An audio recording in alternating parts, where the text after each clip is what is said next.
नाशिकच्या सिन्नर येथील पंचाळ येथे सुरू असलेल्या अखंड हरिनाम सप्ताहामध्ये सरला बेटाचे महंत रामगिरी महाराज यांनी केलेल्या एका वक्तव्यामुळे आता राज्यभरात त्याचे तीव्र पडसाद उमटायला सुरुवात झालेली आहे। खरं तर महाराजांविरोधात राज्यभरात आंदोलनं देखील होत आहेत। 5 ते 6 ठिकाणी गुन्हे देखील महाराजांवरती दाखल झालेले आहेत।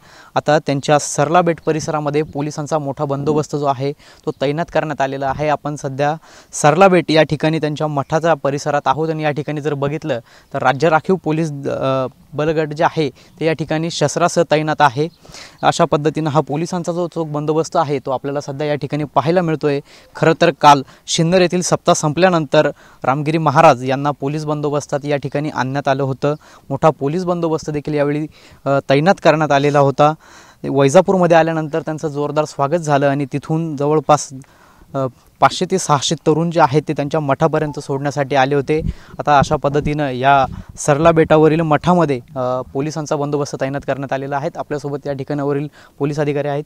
सर, काय सांगाल, किती लोकांचा हा फौजफाटा आहे आणि कशा पद्धतीनं बंदोबस्त आहे? या ठिकाणी राज्य राखीव पोलीस बल क्रमांक 2 पुणे एक सशस्त्र पोलीस प्लाटून आहे। या ठिकाणी एक अधिकारी 22 अंमलदार आहेत।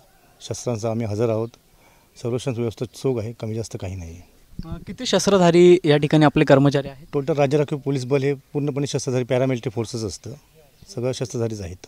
नक्कीच आपण या ठिकाणी जर बघितलं तर सर्वच शस्त्रधारी पोलीस जे आहेत ते या ठिकाणी चोख बंदोबस्त देऊन असल्याचं आपल्याला पाहायला मिळत आहे। एकीकडे महाराजांविरोधात राज्यभरात गुन्हे दाखल होत असताना दुसरीकडे अशा पद्धतीनं पोलीस बंदोबस्त जो आहे तो महाराजांसाठी देण्यात आला आहे। कॅमेरा पर्सन दिनेश दिवेसह पवन येवले, वैजापूर।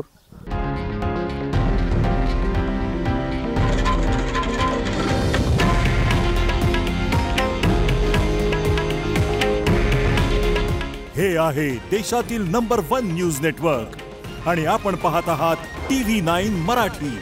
काळजी तुमची, हित महाराष्ट्राचं।